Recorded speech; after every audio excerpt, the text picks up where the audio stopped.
মাটির হাঁড়ি বের করেছো কেন? আরে আজকে তোর বাবা চিকেন এনেছে, দেশি চিকেন। দেখবি আজকে হাঁড়ির মধ্যে একটা অন্যরকম চিকেন করে দেখাবো। এই মাটির হাঁড়িতে চিকেন? হ্যাঁ সেই। কই চিকেন? এই দেখ চিকেনের মধ্যে আমি কি মাখিয়ে রেখেছি জানিস? এখনো কিন্তু কি হলুদ হলুদ লাগছে কেন? এটা কি চিকেন? আর লেবু দিয়ে মাখিয়ে রেখেছি যাতে ওই চিকেনের গায়ের আষ্টে গন্ধটা না থাকে।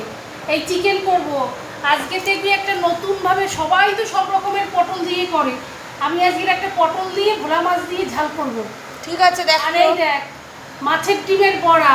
আবার তোর বাবা ডালও ভিজিয়ে রেখে গেছে, ডালেরও বড়া। কত রান্না করবা? মাছ, মাংস, মাছের ডিম। আমি মনে রাতেই উপরে পাখার মতো উড়ে যাবে। এটা কি মাংস?